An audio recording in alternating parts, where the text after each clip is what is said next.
Assalamualaikum warahmatullahi wabarakatuh. Rekan sosiologi, pembahasan selanjutnya adalah tentang konsep sosiologi mengenai hubungan sosial. Hubungan sosial merupakan konsep dari sosiologi yang seringkali kita dengar atau kita bahas ketika kita membicarakan tentang keilmuan sosiologi. Pada kesempatan kali ini, Sosiologi 79 akan mencoba untuk memaparkan pengertian dari hubungan sosial, ciri, faktor, tujuan, dan bentuknya. Hubungan sosial dapat dideskripsikan sebagai relasi yang melibatkan interaksi antara dua orang atau lebih. Hubungan sosial merupakan kegiatan interaksi sosial masyarakat yang melakukan tindakan untuk memberi informasi dan mempengaruhi satu sama lain. Gilin dan Gilin mendefinisikan hubungan sosial sebagai hubungan yang dinamis yang menyangkut hubungan antar individu, antar kelompok, antar individu dengan kelompok. Masyarakat pada dasarnya adalah jejaring hubungan sosial antar individu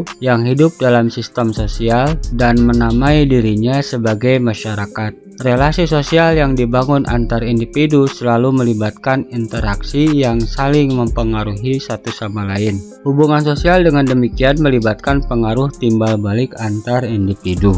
Adapun ciri dari hubungan sosial diantaranya adalah yang pertama, ada pelaku lebih dari satu orang. Yang kedua, ada tujuan-tujuan tertentu terlepas dari sama atau tidaknya tujuan tersebut dengan yang diperkirakan pelaku. Yang ketiga, ada komunikasi antar pelaku dengan memakai simbol-simbol dalam bentuk bahasa lisan maupun bahasa isyarat. Yang keempat, ada dimensi waktu, yaitu masa lalu, sekarang, dan masa yang akan datang, yang akan menentukan sikap aksi yang sedang berlangsung. Adapun faktor pendorong dari hubungan sosial diantaranya adalah yang pertama, faktor internal. Faktor internal adalah faktor dari dalam diri seseorang yang mendorong terjadinya hubungan sosial. Diantaranya adalah keinginan untuk mengembangkan keturunan, keinginan untuk memenuhi kebutuhan hidup, keinginan untuk mempertahankan hidup, keinginan untuk berkomunikasi dengan sesama. Yang kedua adalah faktor eksternal. Faktor eksternal adalah faktor dari luar diri seseorang yang mendorong terjadinya hubungan sosial. Di antaranya adalah simpati, yaitu suatu sikap tertarik kepada orang lain karena suatu hal. Simpati mendorong diri seseorang untuk melakukan komunikasi sehingga terjadi pertukaran pendapat. Yang berikutnya motivasi, yaitu dorongan yang ada dalam diri seseorang yang mendasari orang melakukan suatu perbuatan.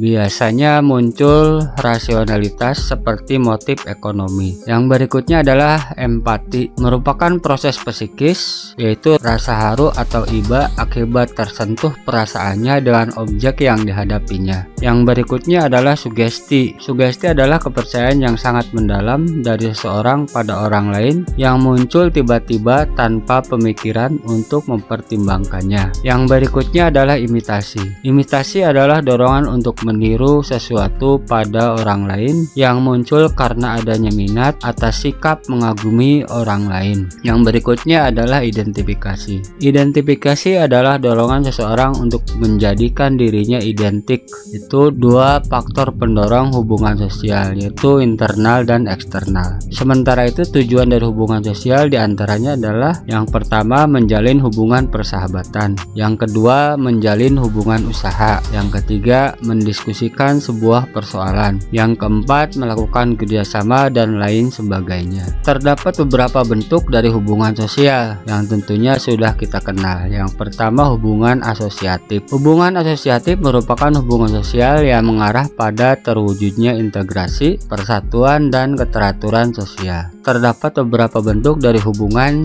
asosiatif, diantaranya yang pertama, kerjasama. Terdapat beberapa bentuk kerjasama, diantaranya kerjasama berdasarkan sifatnya, ada yang langsung, spontan, kontrak, maupun tradisional. Kerjasama berdasarkan pelaksanaannya ada gotong royong, ada penawaran atau bargaining, ada kooptasi, ada koalisi, dan joint venture. Bentuk hubungan sosial asosiatif yang kedua adalah akomodasi, yaitu proses menciptakan keseimbangan dalam interaksi sosial dengan cara meredakan pertentangan tanpa menghancurkan pihak lawan. Terdapat beberapa bentuk akomodasi, diantaranya koersi, kompromi, arbitrasi, mediasi, mediasi, koalisi, toleransi, stalemate, adjudikasi, displacement, konversi, dan lain sebagainya. Bentuk hubungan asosiatif yang ketiga adalah asimilasi. Asimilasi adalah suatu proses penyelarasan atau peleburan dua karakteristik budaya atau lebih menjadi satu bentuk budaya yang baru dengan meninggalkan karakteristik budaya asli masing-masing. Bentuk hubungan asosiatif berikutnya adalah akulturasi. Akulturasi yaitu proses penyelarasan atau peleburan dua karakteristik budaya atau lebih menjadi satu bentuk budaya yang baru tanpa menghilangkan karakteristik budaya asli masing-masing.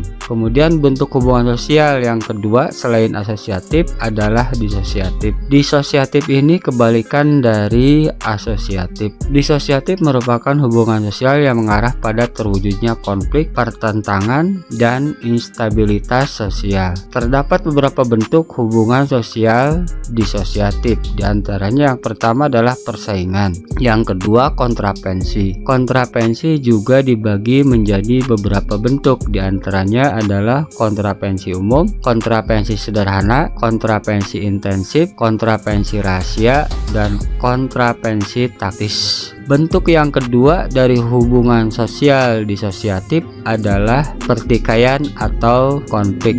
Sekian saja, kita akan melanjutkan pada pembahasan konsep-konsep sosiologi berikutnya. Assalamualaikum warahmatullahi wabarakatuh.